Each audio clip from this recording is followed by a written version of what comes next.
Hello दोस्तों, आपका सत्य सनातन चैनल पर स्वागत है। आज हम बताएंगे कि गंगा माता कहां कहां से बहती हैं और ये भी बताएंगे कि महादेव ने गंगा माता को कौन सा वरदान दिया था और मनुष्य महादेव के वरदान का कितना अपमान कर रहा है। ऐसे ही सनातन वीडियो के लिए हमारे चैनल को सब्सक्राइब करें। चलो शुरू करते हैं।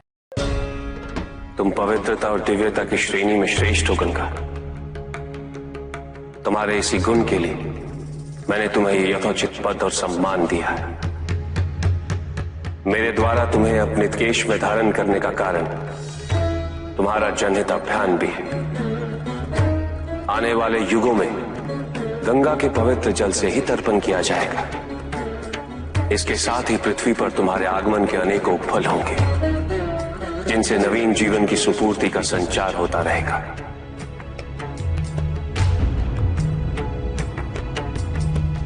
भौतिक सुख की लालसा में मनुष्य द्वारा किए जाने वाले दुष्कर्म और पृथ्वी पर दुष्प्रभावों को तुम अपनी पवित्रता से शुद्ध करती रहोगे। ये कार्य करने के पश्चात भी तुम्हारी शुद्धता, आचरण और पवित्रता सदैव बनी रहेगी। तुम इस संसार को सारे दुष्प्रभावों से मुक्त रखोगी गंगा। इस पृथ्वी पर गंगा की पवित्रता और निरंतरता शिव के आदि स्वरूप में विलय हो चुकी है। गंगा, इस महान कार्य को आरंभ करने से पूर्व अपने माता पिता से आशीर्वाद लेना न भूलना। गोमुख से भागीरथी के रूप में उत्पन्न होती गंगा नदी लगभग 2500 किलोमीटर का सफर तय करती बंगाल की खाड़ी में जाकर सागर से मिलती है। गंगा केवल एक नदी या प्राकृतिक संपदा ही नहीं है, बल्कि समस्त भारतवासियों की आस्था का आधार भी है। पहाड़ी क्षेत्रों से उतरकर ऋषिकेश होती हुई गंगा नदी पहली बार हरिद्वार में मैदानी क्षेत्र में प्रवेश करती है। उसके बाद गढ़मुक्तेश्वर, कन्नौज, बिठूर, कानपुर होते हुए वो इलाहाबाद में यमुना तथा सरस्वती से मिलती है। ये स्थान त्रिवेणी संगम के नाम से प्रसिद्ध है और जहां प्रत्येक 144 वर्ष बाद महाकुंभ मेला आयोजित किया जाता है।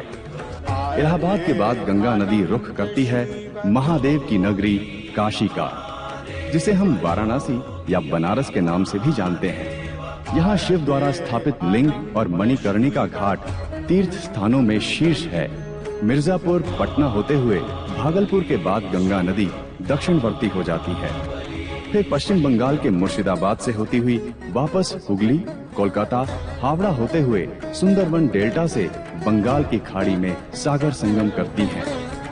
ये स्थान गंगा सागर के नाम से जाना जाता है, जो हिंदुओं का एक और प्रमुख तीर्थ स्थल है। आज भी हिंदू संस्कृति में जन्म से लेकर मृत्यु तक कोई भी पूजा अर्चना गंगा जल से शुद्धिकरण किए बिना आरंभ नहीं होती। जो गंगा जीवन दायिनी भी है, वही मोक्ष भी प्रदान करती हैं।